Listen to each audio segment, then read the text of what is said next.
வரைக்கும் எத்தனையோ case deal பண்ணிருக்கேன். But this is something peculiar. எந்த ஒரு பொண்ணா இருந்தாலும் அவளோட சுயமரியாதைக்கு ஒண்ணுனா கோவம் வரதானே செய்யும். அது நமக்கு புரியுது கயல். ஆனா அவங்க யாருமே அதை புரிஞ்சுக்கலையே.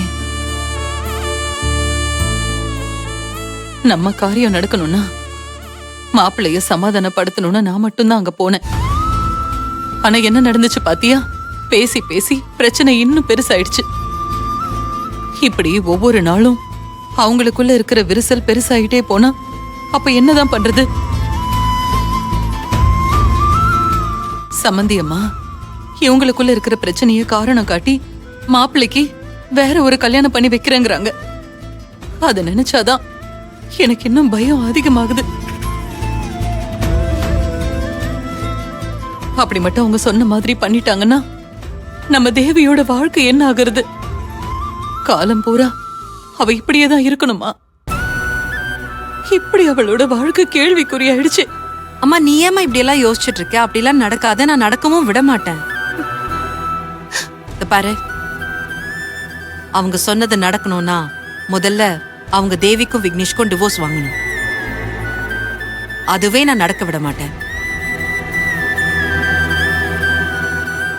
கஷ்டப்பட்டு நான் அமைச்சு கொடுத்த வாழ்க்கைமா, அவ்வளவு சீக்கிரமா நான் அவங்கள பிரிய விட மாட்டேன். சம்பாத்தியமும் வருமானமும் மட்டும் இருந்தா போதும், ஒரு குழந்தைய வளர்த்தற முடியும்னு விக்னேஷ் நம்பிட்டு இருக்காருல்ல. பணமும் வசதியும் மட்டும் இருந்தா ஒரு பிள்ளைய வளர்த்தற முடியாதுமா. அதையெல்லாம் தாண்டி ஒரு தாயோட பாசமும் அரவணைப்பும் ஒரு குழந்தைக்கு தேவைங்கிறது அவரே புரிஞ்சுப்பாரு. அந்த குழந்தை அவருக்கு புரிய வைக்கும்.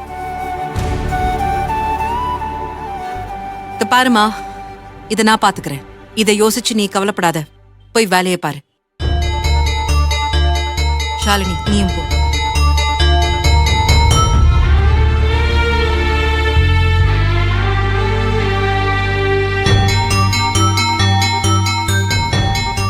ஏன் அப்படி பாக்குறீங்க? ஏதாச்சும் சொல்லணும்னு நினைக்கிறீங்களா? நான் சொன்னா மட்டும் நீ கேட்கவா போற? ஏன் இப்படி பேசுறீங்க? நான் சொல்றதுக்கு என்ன இருக்கு? நீ உன் மனசுக்கு எது சரின்னு படுதோ அதை பண்ற. இதுல நான் சொல்றதுக்கோ நினைக்கிறதுக்கோ எதுவுமே இல்ல. என்னன்னு சொல்லுங்க. ஏன் இப்படி பேசுறீங்க? ஒண்ணும் இல்ல. காலையிலேயே ஏதாவது பேசி நம்ம 2 பேரும் அப்செட் ஆயிக்க வேண்டாம். ஃப்ரீயா விடு. நீ ஹாஸ்பிட்டல் போகணும்ல? போகணும் தான். ஆனா இப்படி பேசினா நான் எப்படி போய் நிம்மதியா வேலை பார்க்க முடியும்? எதையோ மனசுல வச்சுக்கிட்டு பேசுற மாதிரியே இருக்கு. எதுவா இருந்தாலும் சொல்லுங்க, பரவாயில்ல. ஆமா, மனசுல நான் உன்னை நினைச்சுதான் பேசிட்டு இருக்கேன். என்ன? உன்னை நினைச்சுதான் பேசிட்டு இருக்கேன்.